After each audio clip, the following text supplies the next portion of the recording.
Македонија пред 2 децении стана независна, демократска и повеќе партиска држава, или барем беше запишано дека таква треба да биде. Сите овие карактеристики потсетуваат на современа, модерна и пред се граѓанска држава, во која не смее да доминираат партии и политички елити, туку едноставно граѓаните да бидат движечка сила. Со тоа мислевме дека партиската припадност како клучен елемент при вработување или напредување во кариерата останува во југословенските архиви и дека граѓанинот поединец ќе има простор да ги истакне посветеноста и знаењето. Но дали испадна така? Прво тужевме за дискриминација. Нашите верувања беа 100% позитивни дека ќе биде пресудата на наша страна. Чекам да се вратам на работа.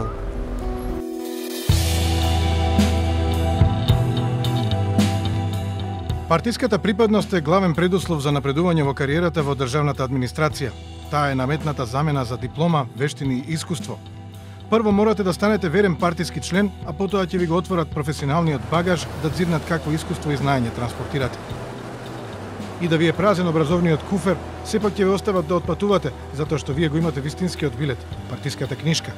Ако ја немате, не ни помислувајте да брзате кон станицата, оти возовите и онака се преполни со партиски патници.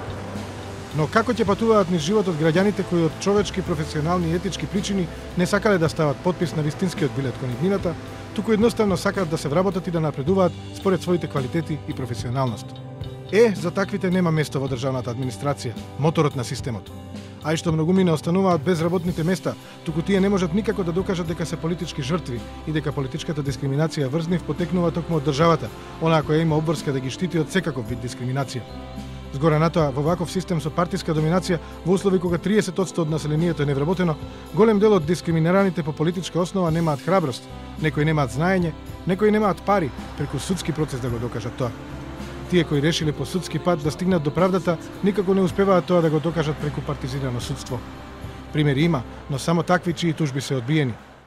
Замислете, откако е донесен законот за спречување и заштита од дискриминација, во последните 4 години ниту еден граѓанин не успел по судски пат да докаже дека е дискриминиран по основ на политичка припадност. Не успеал или пак се замижува пред вистината. Дали и судиите се плашат од политичарите на власт, па полесно им да застанат против граѓаните, отколку против партиите. И ова утро Нехат Фаризиот гостивар со адвокатот на место на работното место во јавното комунално предпријатие оди во судот по правда. Останал без работа затоа што не сакал да подпише книшка од партијата на власт. Но таквата очигледна дискриминација судот не ја препозна. Добар ден. Како сте? Добро, како сте? Има правда судот? Има, али тешко да се снаоѓа. Да? Стигнавте вие до мене?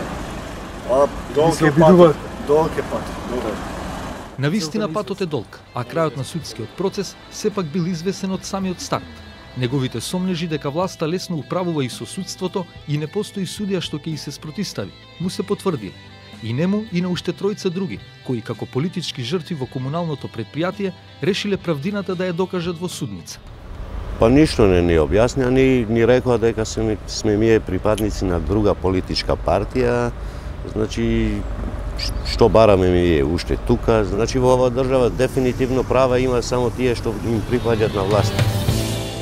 Ке му беше полесно ако одбивањето на тужбата беше поинаку аргументирано.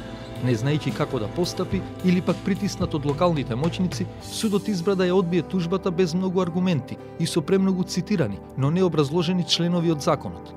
Меѓу другото, кое се наметнува како клучно и со тврдење дека дискриминираните пред да отворат судски процес морале да поднесат представка до Државната комисија за заштита од дискриминација, што не е во согласност со законот. Апсолутно и скандалозно е судот да образложи како причина за одбивање на тужбата, да образложи дека нејасно било за судот зошто тужителите, односно оштетените, претhodно не се обратиле до Државната комисија за спречување и заштита од дискриминација. И тој да биде основ да се одбива тужбеното барање. Како е можно во пракса да обстои ваква пресуда која не се базира врз закон? За да биде дополнително нелогично и нејасно, пресудата на основниот суд ја потврдува и повисокиот апелацијски суд. За тоа пак дека ваквите пресуди не смеат да станат правило и судска пракса, зборува судијата Санде Зиков од Основниот суд Скопје 2, кој суди по тужби поднесени врз основа на дискриминација. Комисијата индиректно помага на...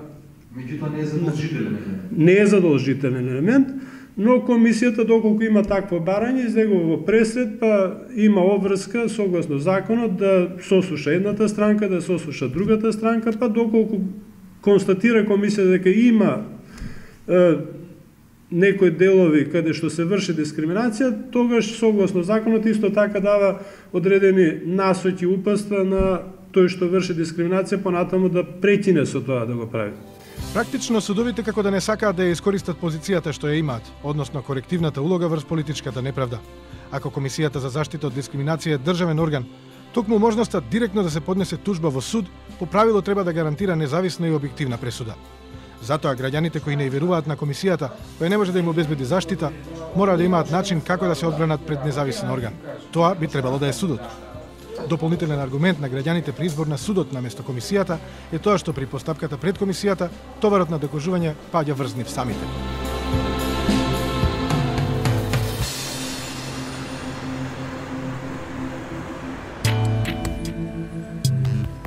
Со иста судска пресуда дека прво морал да се обрати кај комисијата е соочен и Вулнет Черкези. За среќа, тој додека ја подготвува документацијата за Уставниот суд и Европскиот суд за човекови права во Страсбург, успел да се вработи во продавница за железарија. Работа која ни оддалеку не одговара на неговото високо образование, хидроинженер. Значи, ја така, заврши поради неправдите што се случуваат тука во Гостивар и можам да речам во цела држава. Овој високо образован граѓанин сакал во јавното предпријатие знаењето во струката да го наметне пред партиската припадност, но тоа му одело тешко.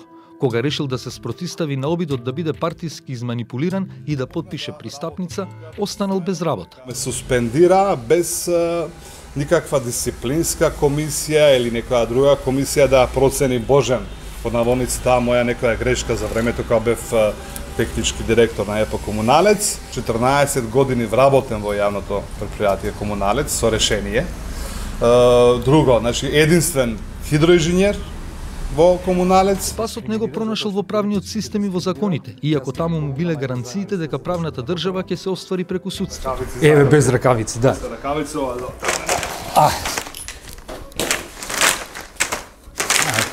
Се надевам кога ќе се видиме наредниот пат, веќе ќе бидеш повторно хидроинженер таму каде што припадаш. Се надевам дека ја ќе помогнам на општеството со моето знаење и професионалност.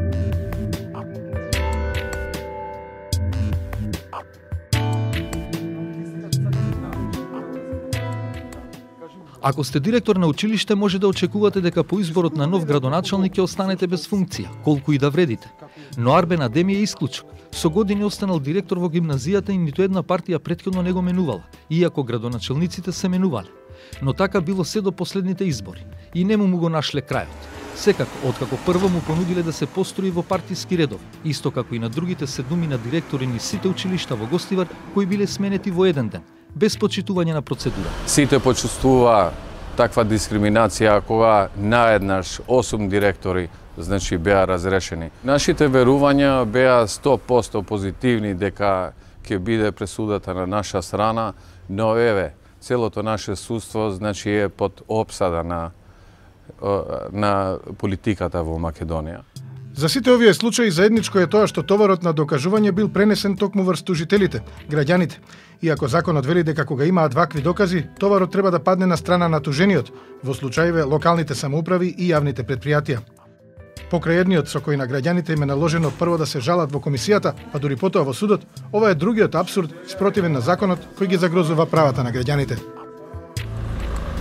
Тужителот е достатно само да ги образложи и докаже фактите на кои се повикува. Другиот дел на докажување целосно спаѓа на тужените.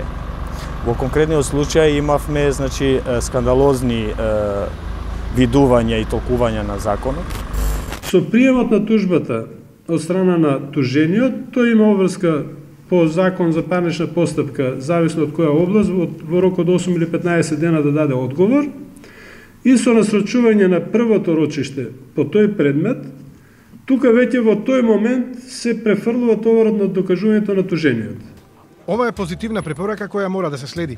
Но во праксата, особено судиите низ помалите градови кои се исплашени за екзистенцијата, а при тоа се неедуцирани за оваа нова материја, како да не сакаат да ги ставаат државните органи во непријатна положба да докажуваат дека немало дискриминација. Со тоа судиите и самите се изложуваат на ризик, па полесно им е товарот на докажување да им го пренесат на граѓаните тужители. Токму отсутството на едукација за судиите, но и тежината во судница да се докаже дискриминацијата, а при тоа и да се понесе финансискиот товар на адвокатските трошоци, ги премислуваат стотици граѓани и тие не поднесуваат тужби. Таков е примерот со противпожарниот синдикат. Во последните неколку години, десетина пожарникари низ државата се деградирани за 2 до 3 нивоа во хиерархиската поставеност. Знаат дека предпоставените им се одмаздуваат политички, но молчат.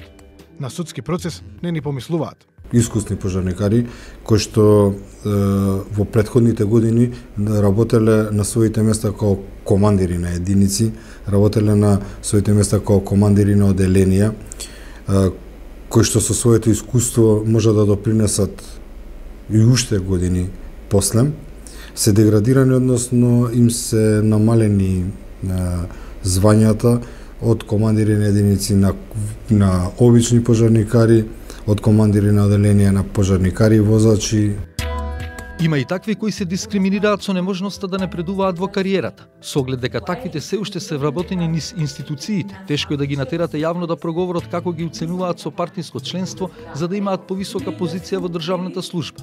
Оваа Скопјанка 20 години служи на државата.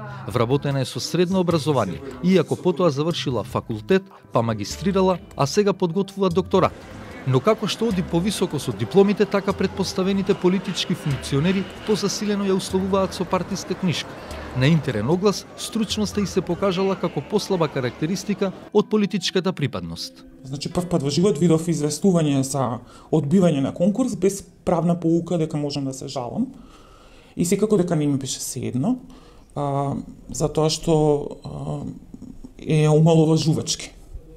На мојата реакција дека станува збор за политичка дискриминација и дека јас можам да го тужам или да го кажам тоа во јавност, добив два одговори. Едното е дека ако го тужам ќе биде мојот збор против неговиот збор и ништо нема да направам, а второто е дека ако излезам во јавност, нема да бидам ниту прва, ниту последна и дека ќе биде мојата приказна заборавена, завадена.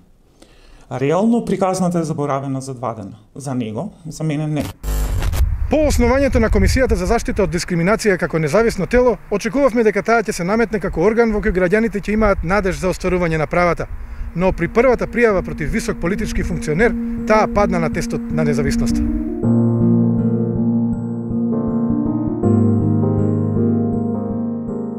Министерот за труд и социјала Спиро Ристовски јавно изнесе тврдења дека децата правилно ќе растат единствено во брак во кој што ќе има мајка и татко во вистинска и биолошка смисла на зборот.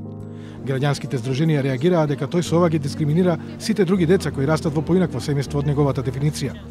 По 2 години молк, иако законскиот рок е 90 дена, комисијата одлучи дека министерот не дискриминирал. Поинаква одлука тешко и може да се очекува, ако се знае дека председателот на Комисијата против дискриминација е државен советник во истото Министерство за труд и социјала. Уште еден член е како него, висок функционер. Третиот член во комисијата е вработен во државна институција, а една е наставничка по пијано. Последните тројца членови се професори кои важат за предводници на тимот според искуството и знаењето. Практично, во комисијата мнозинството се државни административци кои повремено мора да решаваат граѓански претставки за дискриминација поднесени против други државни функционери. Самиот состав на комисијата предпочиташе, таков беше конкурсот, значи да има истакнати лица во областа на човековите права. И сме доста шарен состав и мислам дека законодавецот и водел на почетокот сметка, затоа што знаете кога сте тело за еднаквост, тоаш мора да мислите од оние базични ситуации. Например, дали колку мажи, колку жени, ние сме 4 мажи, 3 жени. Дали имате националната компонента, дефинитивно веќе тоа си е актуелна состојба и веќе во сите закони се респектира, се уважува и така натаму. Националната компонента за која зборува председателот значи дека во комисијата членуваат и припадници на малцинските етнички заедници кои живеат во државата. Но дали навистина е така? Меѓу етничките заедници се и ромите, кои како и во многу други европски држави и во Македонија се честа мета на стигматизација и дискриминација. Лјатифа Шиковска е долгогодишен активист за човекови права и заложник за подобрување на состојбата со ромите. Незиното големо искуство и практичната работа, особено во областа на дискриминацијата, можеше да биде драгоцен ресурс за комисијата. Таа била единствената ромка на огласот за состав на оваа комисија, иако председателот Миновски во јавноста зборуваше дека ромите не се заинтересирани, па затоа и ги нема во комисијата. Причините зошто не бев избрана со барем некако со известување и образложение, никогаш не добив. Чудно беше затоа што ние во одредени прилики на одредени средби го прашувавме председателот на оваа комисија зошто нема член од ромската заедница. Он ни кажа дека наводно никој не аплицирал од ромите, што тоа не држи, бидејќи јас лично аплицирав и не бев избрана, така да тоа е само некаков си изговор. Обвинувањата во јавноста против комисијата се интензивираа кога не само ромката Шиковска, туку на конкурсот беа одбиени уште неколкумина реномирани активисти за човекови права, далеку попризнати во областа за дискриминација од актуелните членови на комисијата. Изборот е многу важен. Изборот на квалитетни кадри, кадри кои што имаат искуство со проблематиката со која што се бават, меѓутоа кои што имаат и независност, односно самостојност, функционална самостојност која што би им овозможила спротивставување на власт, односно контрола на власта. Наспроти на ова, комисијата од самиот почеток беше составена од кадри кои што или се директно дел од државниот механизам, значи по функција, по своето работно место, се зависни од некој повисок кадар во државната администрација или се пак со апсолутно никакво искуство во областа на дискриминацијата. Доснењето на одговорите на комисијата, каков што е случајот со министерот, не се исклучок само кога се одлучува за дискриминаторско постапување на високи државни функционери. Тоа полека станува пракса. Постојано има одговори кои доцнат со месеци, а тоа секако дека ја намалува довербата кај граѓаните, но интересот да продолжат со битката. Да бидам само критичен дека да, се случува, има граѓани што се жалат, сме го пробиле тој рок, затоа што од причина што се уште, значи, имаме кастење од типот, да речеме, со поштата, ви носат после 20 дена добиен материјал и така натаму, и тоа ете, со притисоци на најразличен начин да се трудиме да тоа го надминеме. Ние имаме константно доцнење на мислењето од страна на Комисијата за заштита од дискриминација. Дури имавме една приставка, па одлучија после 3,5 години. И ова е доказ дека граѓаните не добиваат ефикасна заштита. Собранието за ваков случај би требало, например, да покрена постапка и да праша зошто ова се случило. Меѓутоа гледаме дека како механизам за надзор не функционира, поради тоа што секогаш се прифаќаат нивните извештаи. Законот за спречување и заштита од дискриминација се донесе пред 4 години, но дали тој гарантира остварување на правдата? Донесувањето солидна легислатива во европски дух би било само логичен почеток на долгата и неизвестна борба со дискриминацијата во една држава. Мирјана Најчевска е иницијатор на Законот за заштита од дискриминација. Идејата произлезе не само од заложбите на Македонија за влез во Европската унија, туку пред се од реалноста, од намножените случаи со дискриминација по секакви основи. Но наспроти замислата на законот кој комисијата ја поставува како превентивен орган, таа се наметна како тело кое се справува со последиците. Она што го имаме како законско решение, меѓутоа и пред се во пракса, представува всушност реагирање на индивидуални случаи на дискриминација. Значи човек тогаш кога ќе почувствува дека на овој или оној начин му се прекршени правата врз основа на некој од основите предвидени во законот, се обраќа самиот до комисијата или до судовите, ова бара прво знаење од страна на луѓето, бара храброст од страна на луѓето, бара спремност да се трпат евентуални последици, меѓутоа она што е најнесоодветно во случајов е тоа дека индивидуалните случаи во основа не ги решаваат генералните системските проблеми. Како илустрација наведуваме дека членовите на комисијата никогаш не присуствувале во парламентот за да ги консултираат при носење закони, а тоа е замислениот превентивен механизам како преку законите да се обезбеди еднаквост, што е клучен елемент за недискриминација. Понатаму комисијата има годишен буџет доволен само за платите на членовите, никогаш нема дополнителни средства за истражување, публикации и анкети, кои исто така би имале превентивен карактер. Времето ги покажа слабостите на законот, а тоа се покажа доволно за граѓанските организации да покренат иницијатива за измени во овој закон. Праксата покажува дека има еден селективен пристап. За одредени пристапки се постапува според законот, за одредени пристапки воопшто не се постапува, се чека да се помине законскиот предвидениот рок и потоа имаме молк од институциите. Сметаме дека законот не само што е веќе зрел за промена, туку ние веќе иницииравме. Не затоа што ово општество покажува и потреба, Не затоа што токму во собранието имавме случаи на хомофобичен дискриминаторски говор, во крајна линија затоа што и меѓународната заедница веќе 4 години притиска за истото.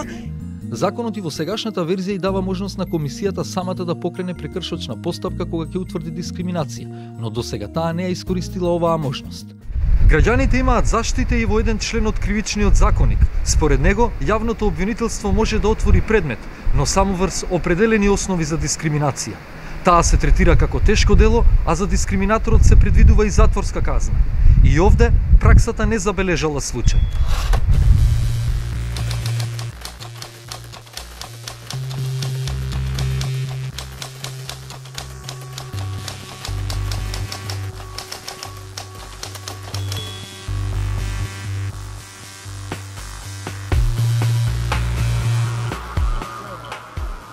Соочени со зависна комисија, со неспроведување на законот и со судство кое нема храброст да пресудува, на граѓаните им е посигурно дискриминацијата да ја пријават во активистичките здруженија. Така наместо да одат во државната комисија или да поднесат судска тужба, многумина се одлучуваат прво да пријават во Хелсинскиот комитет за човекови права. Според нивната статистика, во Македонија има дискриминација далеку повеќе од бројките на комисијата. Не станува збор само за тоа дека граѓаните се плашат да поднесат представка или да покренат судска постапка. Тие немаат доверба дека ќе успеат да стигнат до правдата. Многу пати се случува кога ќе дојдат граѓани кај нас и кога ќе им кажеме дека мораат за одредена проблематика да покренат судска постапка, значи им го гледате очеот во очите и разбирате дека тие тоа го сваќаат како смртна пресуда. Утопија. Во комитетот доминираат пријавите со политичка дискриминација, а фактите покажуваат дека власта уценува административци за гласови на избори. Како потврда дека изборите се користат за политичка дискриминација врз вработените, можеме да ги искористиме бројките на поднесени представки.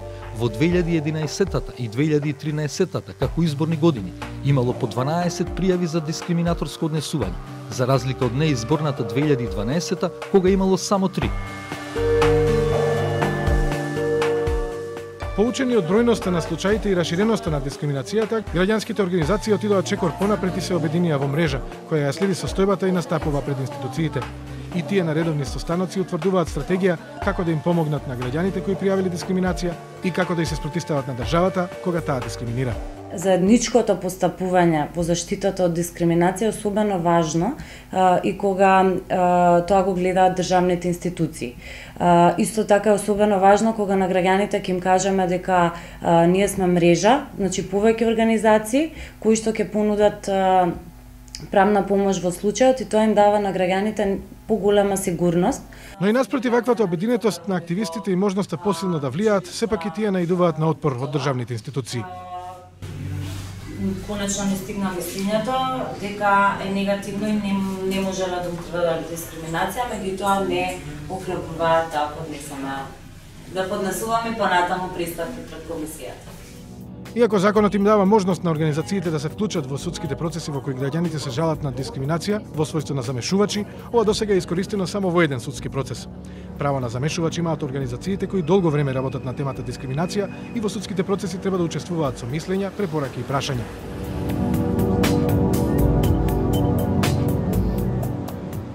Дали Уставниот суд може да помогне во надминување на нејасната дистинкција на властите во Македонија, особено влијанието на извршната врз судската? Иако според Уставот овој суд треба да заштитува од дискриминација, се поставува прашањето дали е ефикасен механизам во заштитата од дискриминација за основите предвидени во Уставот. Прво, дискриминираниот граѓанин мора да поднесе барање за заштита на човековите права пред Уставниот суд, па потоа да оди во Европскиот суд за човекови права. Но уставната судијка Наташа Габер ја пренесува статистиката која сигурно не е соодветна на интензитетот на политичката дискриминација во државните институции. За поуспешни вакви барања има повеќе елементи кои што содействуваат за да имаме ваков тренд кој што постои засега во судот. Еден од нив е можеби недоволното успешно образложување или користење на аргументите кои што барателите ги даваат наспрема Уставниот суд. Уставниот суд од своја страна би требало, за да утврди дискриминација, мора да определи дали овие лица биле поинаку третирани наспрема идентични состојби на други лица кои што биле третирани на известен начин. Ако Уставниот суд не го воочи тоа, тогаш тешко дека може да определи дека им постоела дискриминација. Во тука се наоѓа поентата во која што барателите мораат да умеат тоа да го докажат за да може да се утврди таква евентуална повреда. Статистиката на Уставниот суд сепак познава по 20 на предмети годишно поднесени по основ на некаква дискриминација. Но сепак и бројките на овој суд, исто како и тие во основните судови, потврдуваат дека граѓаните се исплашени судски да докажат дека се политички жртви на системот. Полесно им е да премолчат, да се вработат на пониска позиција, да почекаат некој нов конкурс за вработување. Се само да не зборуваат јавно и да не тужат. Малиот број на покренати судски постапки за фондацијата Фридрих Еберт, која организира обуки за синдикатите околу концептот на дискриминација, е знак дека има проблеми при спроведување на законите. Бројката е мислам 10 до 20 случаи во Македонија од донесувањето на законот. Сметам дека тоа не отсликува вистинската слика, што значи дека имаме простор за работа, некои кажат имаме проблем и тој проблем мора да се решава. Дали ќе биде тоа со вметнување на основа за сексуална ориентација, дали ќе биде тоа продолжување на едукацијата на работниците, тука ќе треба и синдикатите да земат главна улога. Кога граѓаните ќе ја изгубат надежта во македонското судство, шансата за правда ја гледаат во Европскиот суд за човекови права во Страсбур. За разлика од домашните, тамошниот суд внимава при одлучувањето, односно секогаш, без исклучок, недискриминацијата се анализира во контекст на принципот на еднаквост. Нешто што е задолжително и за нашите судови. Еднаквите треба да бидат третирани еднакво или во случајот на судската пракса, тоа значи дека во релативно слични ситуации мора да се постапува на еднаков начин. Постапувањето во слични ситуации на различен начин води кон дискриминација. Главните елементи кои што судот ги зема во предвид кога зборува за предмети поврзани со дискриминацијата, ако постои некакво ограничување или различен третман се, дали постои оправданост и дали таа оправданост била пропорционална и целисходна на целите кои што се сакало да се постигнат. Но македонските судови не само што во слични случаи не пресудуваат исто, туку во исти предмети имаат контраодлуки. Тоа, од една страна, никако не може да придонесе кон воедначување на судската пракса, а од друга, не ги заштитува граѓаните и ја загрозува нивната доверба. Иста правна работа во два случаи, во едниот судот ќе постапи одговорно, согласно закон, во другиот ќе видите дека сосема обратна одлука била донесена. И тука се гледа влијанието кое што го има извршната власт во одредени случаи. Во услови кога пред националните судови не се отвораат постапки аналогно на тенденцијата на пораст на политичка дискриминација, тогаш очекувано е дека и Страсбур нема многу работа со предмети од Македонија. Конкретно за недискриминација во однос на политичката мисла или право поврзано со политичка определба, судот разгледуваше во два предмети. Едниот е предметот на Мицовски и другиот е последниот предметот на Камчева против Република Македонија.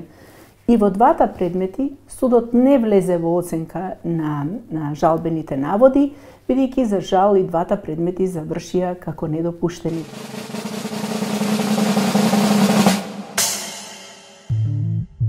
Ако основните судови и апелационите пресудуваат во полза на дискриминаторските државни институции во случај на дискриминација по политичка основа, Уставен пак ги одбива граѓанските иницијативи. Страсбур нема здрава основа да допушти предмет од Македонија. Произлегува дека во државата нема ваква дискриминација. Што им останува на граѓаните?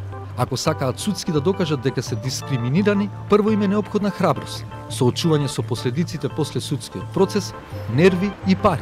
Но за да истераат правдата, правилата налагаат дека клучен е самиот старт од судското патешествие. Нивната тужба мора да исполни три елементи кои се наметнуваат. Поинаку, тешко дека ќе им помине. Значи мора да имате основ, дали е врзосна раса, пол, политичка припадност и така натаму. Мора да имате компаратор, со кого споредувате. Зошто еден е ставен во по нееднаква положба во однос на друго лице или цела група на луѓе. И третата работа да се тоа исто треба да е спротивно и на законот. Или пак навидум донесен закон кој што е во ред, но прави некоја дискриминација индиректно. И затоа е тешко, бидејќи сите тие три работи мора да се заедно. Но во македонската практика немате гаранција дека ако ги исполните трите услови, дека тужбата ќе ви помине и вие ќе бидете политички дискриминирани. Тука зависи и од други фактори, пред се политички. И додека на површина излегува дека се неопходни измени во Законот за заштита од дискриминација, објективен избор на членовите на Државната комисија и промена во судското постапување во граѓанските тужби, дискриминираните не гледаат светло на крајот од тунелот за нивните животни приказни.